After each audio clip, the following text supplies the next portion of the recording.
A paz do Senhor, meus amados.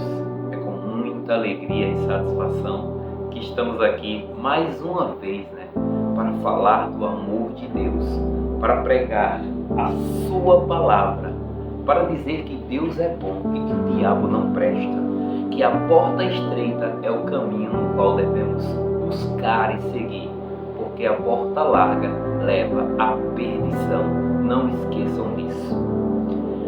Vamos voltar à nossa saga da leitura da Bíblia. E na sequência a gente tem dois livros que são relatos, praticamente relatos pessoais, de experiências pessoais com Deus. Na sequência do Antigo Testamento, nós temos o livro de Esther, logo depois de Esdras e Neemias, são o sacerdote e o governador, do retorno do povo de Jerusalém, do povo de Israel a Jerusalém. E aí vem duas histórias, dois relatos, vamos dizer assim, nos tempos modernos, dois testemunhos, que vem o relato de Esther e o relato de Jó. O livro de Esther é um livro muito interessante. Ele traz várias lições, lições essas que nós podemos aplicar no nosso dia a dia de uma maneira excepcional, da mesma maneira que o livro de Jó. Porém, eles são complementares, dessa forma que o Senhor colocou no meu coração. Por quê, irmãos? Porque o livro de Esther começa com um personagem chamado Mardoqueu sem ter nada. E depois, no final do livro, ele é colocado no muito. O livro de Jó começa com um personagem, que é o próprio Jó, como sendo um personagem extremamente rico e poderoso, da sua época, e acaba, no decorrer do livro, perdendo tudo, inclusive a saúde, sua pele, enfim, seus filhos, seus bens. E eles de certa forma, eles se complementam. Por quê? Porque em ambas as situações, os personagens, eles fazem a vontade de Deus, eles agradam a Deus. Então a primeira mensagem que eu gostaria de deixar para vocês nesse vídeo é: faça a vontade de Deus, independente do estágio ou da etapa que você esteja. Se você está no muito, dê glória a Deus por isso. Se você está no pouco, dê glória a Deus por isso. Porque durante a sua história, pode ter certeza que Deus irá te honrar. Mas hoje, especificamente, gente, eu vou falar do livro de Esther. Como eu falei, é um livro bem curtinho, dá para você ler assim, praticamente em um dia ou 2 dias no máximo. Você consegue tirar e extrair belas lições. No capítulo 2,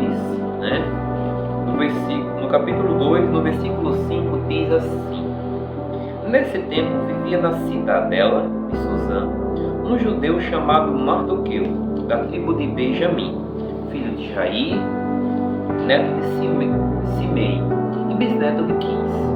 Veja que aqui a gente já tem que quebrar, Muita gente fala da vida de Esther quando vai ler o livro de Esther. Só que o personagem principal, quando eu li esse livro, o personagem principal é Mardoqueu. Por que o personagem principal é Mardoqueu? Porque Esther foi um meio no qual Mardoqueu utilizou para fazer com que a vontade de Deus e que o povo de Deus fosse, de certa forma, salvo daquela situação que estava por vir. Mas não só isso, Mardoqueu, ele foi um instrumento de Deus, tanto na vida de Esther, quanto na vida de todo o seu povo. Muitos destacam apenas a Esther. Esther tinha uma beleza natural, como a gente vai ver aqui, mas Mardoqueu, ele vinha de uma linhagem nobre.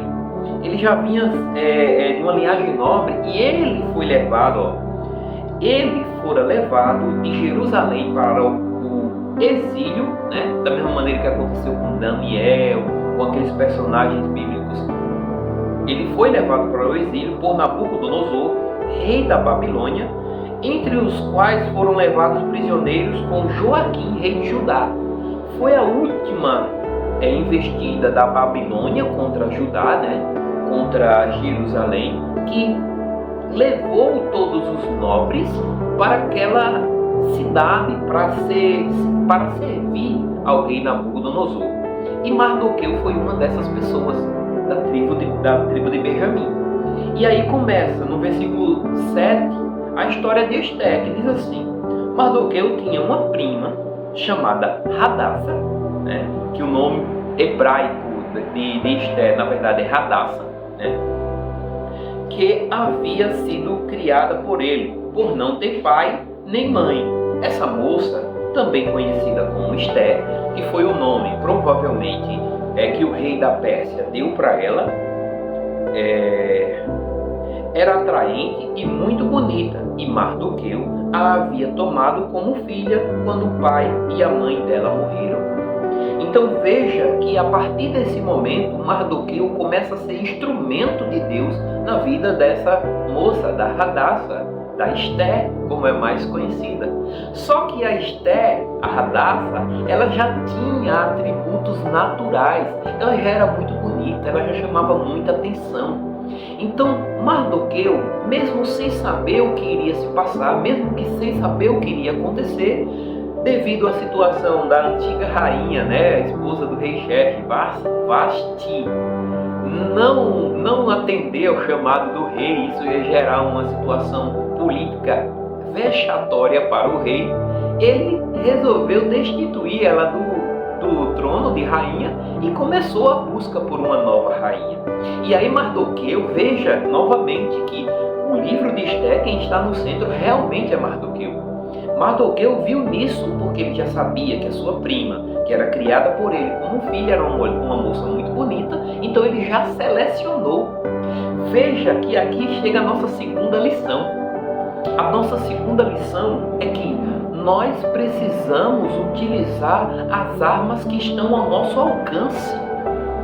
Deus não vai requerer de nós nada que não possuamos, ou seja, que não tenhamos condições de arcar, né? Tem até um ditado popular que diz: Deus dá o frio conforme o cobertor. Então, em todo tempo que Deus quiser te usar, Ele vai mostrar as ferramentas, as estratégias, o que você pode usar, como você pode usar ou quem você pode usar. Não usar de uma forma pejorativa, mas uma forma que seja para a glória de Deus e para a bênção de muitos. Entendam isso. Então Deus jamais irá requerer de mim e de você algo que nós não podemos fazer. Então, mais uma vez, Mardoqueu percebeu essa situação e foi lá e disse: opa, minha prima pode, né, minha filha, né, já que ele a criava dessa forma, porque os pais dela morreram, ele disse assim: não, minha prima, minha filha, ela pode estar lá no lugar dessa princesa, dessa rainha, porque ela é muito mais bonita. Tanto é que no versículo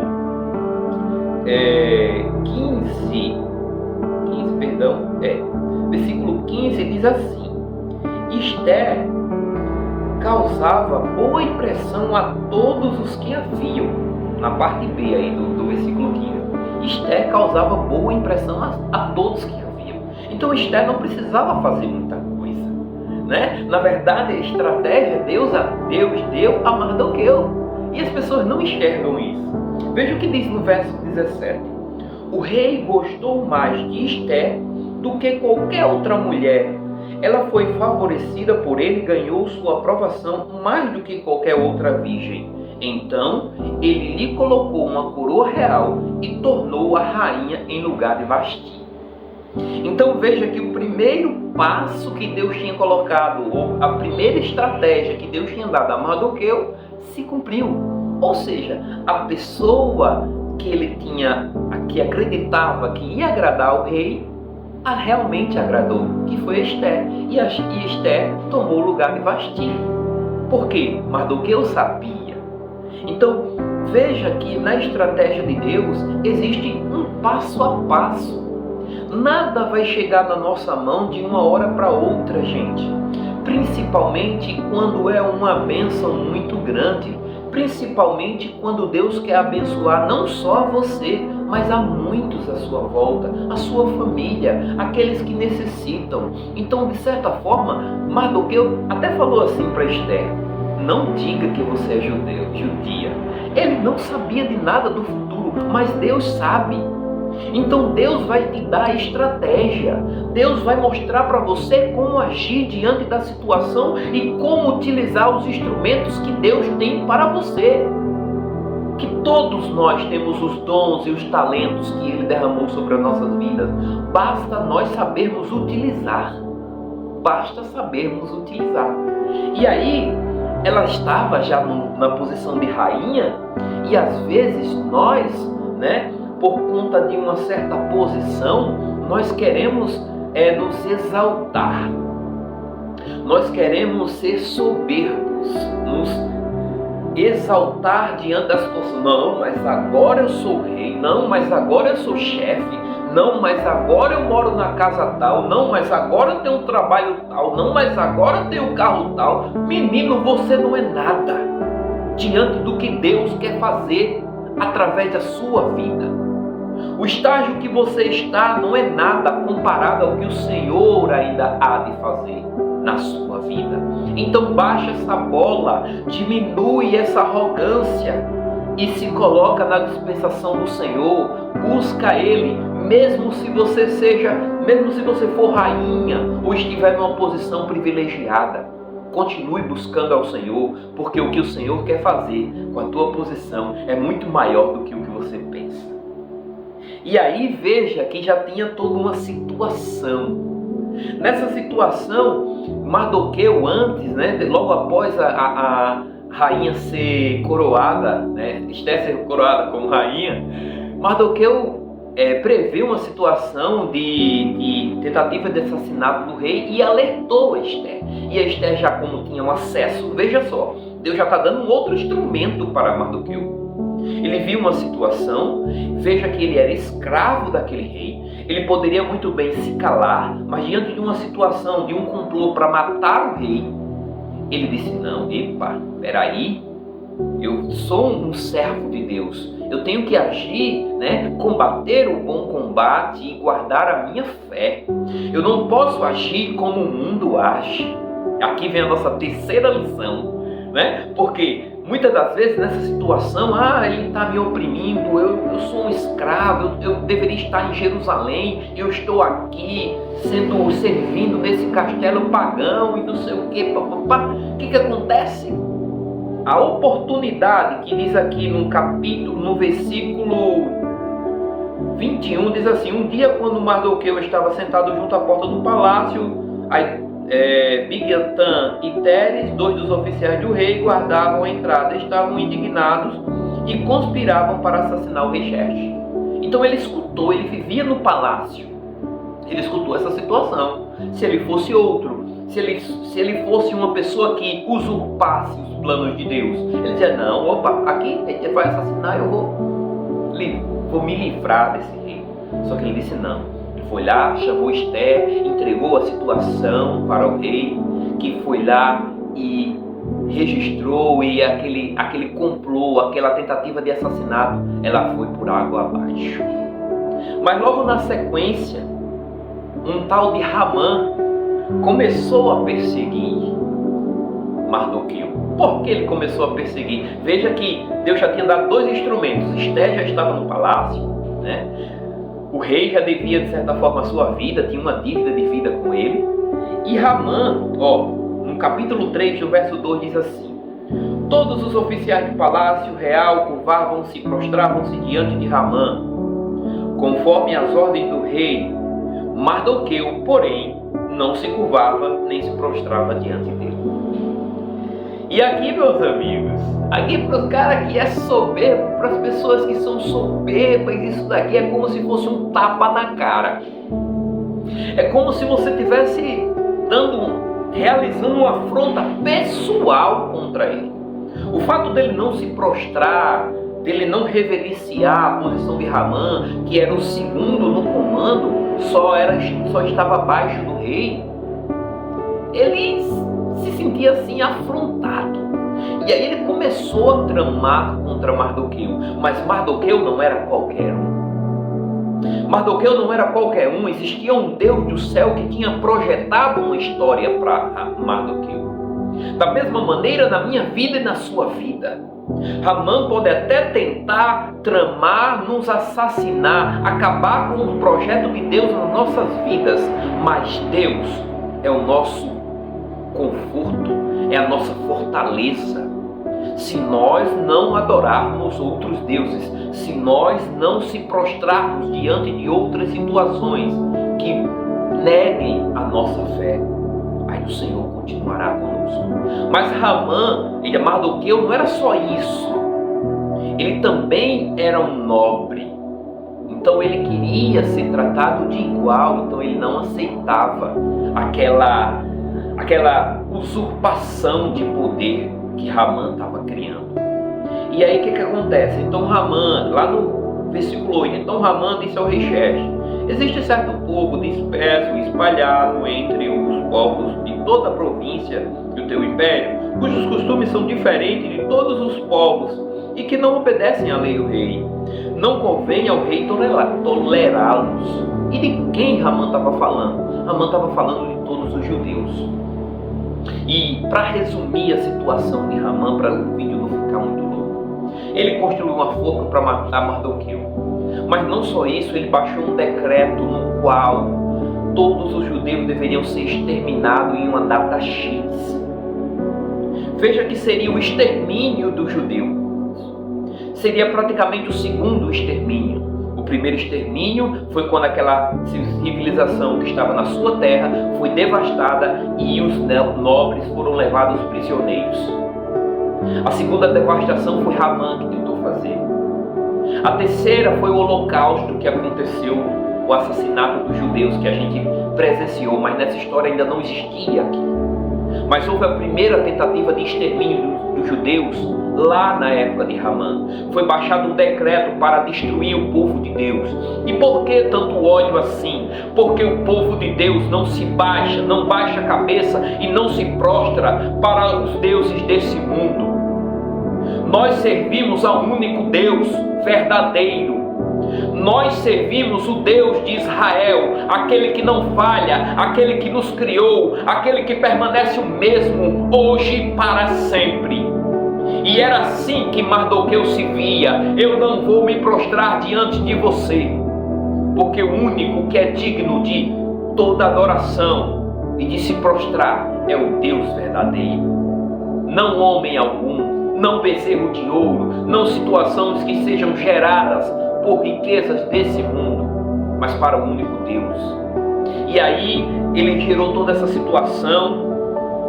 E aí o Mardoqueu percebeu agora, opa, Deus colocou no entendimento de Mardoqueu: foi por isso que Esther foi para lá. Foi por isso, para livrar. Veja novamente que a intenção não é exaltar Esther, mas livrar o povo do primeiro holocausto que seria gerado no mundo. A intenção não é exaltar você, onde quer que Deus esteja te colocando, ou onde Ele vá te colocar. A intenção não é que você seja exaltado, mas que o nome do Senhor seja exaltado através da sua vida. Porque se aquele povo fosse destruído, exterminado, o nome de Deus estaria na lama. E Deus não permite que isso aconteça, porque quando Ele escolhe, Ele é fiel para cumprir. Ele é fiel para manter, para assegurar a vitória.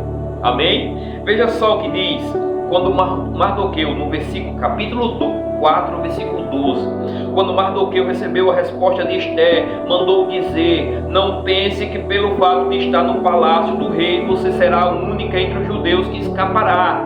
Pois se você ficar calada nessa hora, socorro e livramento surgirão de outra parte para os judeus, mas você e a família do seu pai morrerão. Quem sabe se não foi para um momento como este que você chegou à posição de rainha. Mardoqueu questionando a rainha Esther, porque ela ficou lá, eita, melindrosa, não sei o que, não, mas o rei me chamou, mas Meu irmão, se Deus te colocou na posição é para você agir. Creia nisso. Não se abstenha daquilo que você precisa fazer, porque se Deus te colocou na posição, é porque você precisa ser usado. É porque você precisa ser usado. Se tem medo, clame ao Senhor, busque estratégias. E aí, depois dessa chamada de Mardoqueu na Esther, ela disse: ela entendeu que Deus já tinha colocado no coração de Mardoqueu. Ela entendeu, ela disse: opa, peraí. Então, fale com o povo, fale com os familiares, fale com todo o povo de Judá, com todo o israelita que esteja aqui prisioneiro, para jejuar durante 3 dias. E ela jejuou lá. Eu também vou fazer a mesma coisa aqui. Se organizou, se consagrou ao Senhor, matou o seu próprio eu, o seu próprio egoísmo, porque quando ela disse não sei o que, o rei não me chamou, ela estava pensando em si. Ela só estava pensando na vida dela. Mas Deus a colocou lá para livrar o povo daquele holocausto. Amém? Então, se Deus te colocou numa posição, não seja covarde. Como falou Mardoqueu, se você não fizer, Deus vai levantar outra pessoa, mas a sua família vai ser a primeira a ser assassinada. Então veja, que Deus é esse? Que Deus é esse? É um Deus que cuida dos seus. É um Deus que faz milagre no meio dos seus. É um Deus que, mesmo quando tudo está prestes a acontecer, e aí as datas foram acontecendo, mesmo quando o fim está próximo, Ele chega com providência. Mesmo quando tudo diz que não, o Senhor diz sim. Mesmo no último minuto, mesmo depois de morto, Lázaro voltou à vida, irmãos. Mesmo depois de um decreto do rei, assinado por Amã e pelo rei, para extermínio de todo judeu. E aí ia ser um extermínio em massa, porque aquele povo era misturado com outros povos que odiavam a Amalequita, não sei o que, um monte de povos que odiavam, e aí eles iam começar a exterminar, cada um nas suas províncias. E aí, em determinada data, só que Deus deu uma estratégia a Esther, ela se apresentou, foi lá e chamou. Isso Ramã já tinha preparado a forca, viu? Ramã já tinha procurado a forca para matar Mardoqueu. E aí ela fez uns pedidos e entregou toda a situação. E aí veja o que acontece lá na frente, já no finalzinho. Lá no finalzinho diz assim, o rei e Ramã foram ao banquete, lá no capítulo 7. E quando estavam bebendo vinho no segundo dia, o rei perguntou de novo: Rainha Esther, qual é o seu pedido? Você será atendida.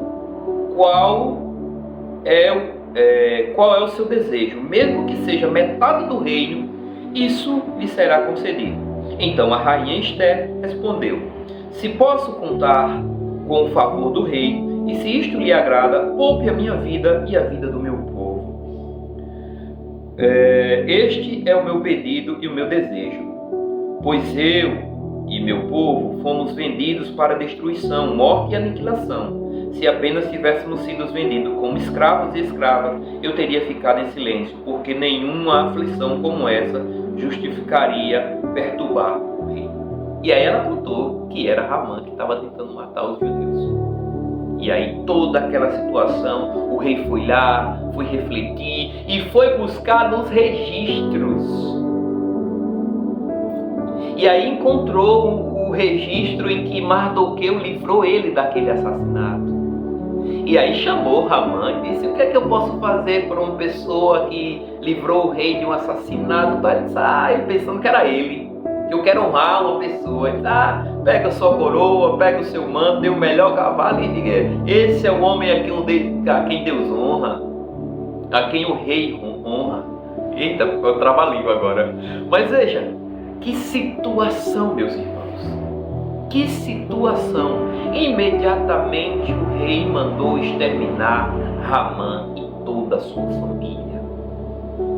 Tudo aquilo que estava sendo... E, inclusive, Ramã foi enforcado na forca que ele preparou para Mardoqueu. Ironia do destino? Não. Isso significa fidelidade de Deus. Isso significa cuidado de Deus. Então não importa o Ramã que se levanta na tua vida para tentar destruir. Não importa se você no seu emprego é perseguido. Não importa se na faculdade você de certa forma é perseguido pela sua fé. Não importa se no seu negócio está passando por dificuldades. Deus manda te dizer: a forca que prepararam contra a tua vida será a morte daqueles que tramaram contra você. Entenda, você não precisa fazer nada, apenas ser coerente e servir ao seu Deus, ser obediente à sua palavra, assim como Esther e Mardoqueu, né? Mardoqueu que era o pai de Esther, o pai de criação de Esther e também primo. Veja que eles foram obedientes, eles utilizaram estratégias que Deus deu, foi jejum, foi oração, foi súplica, não foi guerra, não foi com o próprio braço, não, foi o agir de Deus. E aí, a história de Esther finaliza-se lá no capítulo 9, no verso 4, diz assim: Mardoqueu era influente no palácio, sua fama espalhou-se pelas províncias e ele se tornava cada vez mais poderoso. Aquele que começou como sendo escravo estava se tornando o segundo no comando de um império no qual ele tinha iniciado escravo. Então Deus quer que nós cresçamos nessa terra, que nós possamos crescer em sabedoria, em conhecimento, mas jamais abandonar os princípios que Deus colocou e que nos levou a chegar onde chegamos. Mardoqueu não perdeu, assim como Esther também não perdeu. E por conta disso eles livraram não só as suas famílias, não só os seus parentes, mas toda uma nação que estava cativa dentro de um império. Todo o povo judeu começou a baixar um novo decreto em que todos os judeus poderiam exterminar os seus inimigos, ou seja, aqueles que iriam matar os judeus agora eram alvo dos judeus, porque foi dado liberdade para que o povo judeu fizesse isso. Da mesma maneira que Mardoqueu foi enforcado na forca que preparou para Mardoqueu, que Ramã foi enforcado na forca que preparou para Mardoqueu, todos os inimigos de Israel foram exterminados. E o povo judeu começou a crescer novamente, a prosperar novamente. Deus quer que nós sejamos prósperos. Deus não quer que nós vivamos em miséria. Isso é uma mentira do inimigo contra a sua vida, contra a vida da sua família. Deus não quer te exterminar. Deus não quer te deixar no chão. Deus não quer que você pereça. As misericórdias do Senhor continuam para sempre. Mesmo quando nós não somos merecedores, Deus faz planos para nos livrar. Ele perdoa os nossos pecados. Basta que para isso nós venhamos a nos arrepender. Nós precisamos nos arrepender. Se cometemos algo de errado, se cometemos algo que não provém do Senhor, nós precisamos ser humildes e dizer: não, eu preciso fazer o correto. Assim como a rainha Esther, que disse não ao chamado de Mardoqueu, e depois ela percebeu: não, peraí, é o meu povo, é o meu chamado. E aí veja como termina o livro de Esther, no capítulo 10. Poucos versículos, o capítulo 10 é bem curtinho. O rei Xerxes impôs tributos a todo o império, até sobre as distantes regiões costeiras. Todos os seus atos de forças e de poder e o relato completo da grandeza de Mardoqueu, a quem o rei dera autoridade estão registrados no livro de Crônicas dos reis da Média e da Pérsia. O judeu Mardoqueu foi o segundo na hierarquia, depois de rei Xerxes. Era um homem importante entre os judeus e foi muito amado por eles, pois trabalhou para o bem do seu povo e promoveu o bem-estar de todos. Ele praticamente reinou diante do povo judeu. Na verdade, diante de toda aquela nação, porque ele só estava abaixo do rei. Tudo isso porque ele foi obediente. Tudo isso porque ele não usurpou ser arrogante, ou tramar, ou aproveitar dor de situações. Mas ele soube ouvir ao Senhor, se manteve firme nos seus princípios e valores. É isso que Deus requer de nós. A riqueza, veja que aqui no final ele diz que ele era bom para o seu povo. Ele não buscava o seu bem-estar tão somente, mas o bem-estar do seu povo. Então a riqueza chega nas nossas vidas, a prosperidade chega nas nossas vidas para que nós possamos abençoar outras pessoas, para que nós possamos ser abençoadores daquela nação, daquela família, daquela geração na qual nós estamos. E quantas pessoas de má índole, de personalidades duvidosas, para não dizer coisas piores, estão nos altos escalões, estão comandando a nossa nação, estão comandando o nosso estado, a nossa cidade, as nossas cidades. Então, por que não um povo escolhido? Por que não uma pessoa que seja, de certa forma, temente ao Senhor, que busque ao Senhor, que esteja preocupado com o bem-estar do povo, mas seguindo sempre o Evangelho, seguindo sempre os desígnios do Senhor, a vontade de Deus. O pouco com Deus é muito, o muito sem Deus é nada. Mas vocês já pararam para pensar no muito com Deus? O impacto que nós não poderíamos fazer nessa geração e neste mundo. E é essa mensagem que eu gostaria de deixar para vocês. Qual o impacto do muito com Deus que podemos deixar para as nossas gerações? Que Deus abençoe a todos. E que se esse vídeo agregou de alguma forma a sua vida, trouxe alguma reflexão, que você possa compartilhar e não deixe de ler a palavra do Senhor. Ela é a única que irá nos libertar de um sistema opressor, de um sistema que faz com que as nossas vidas sejam massas de manobra para o interesse de pessoas malignas, de pessoas que não servem ao Deus Altíssimo. Amém? Que Deus abençoe a todos e até a próxima.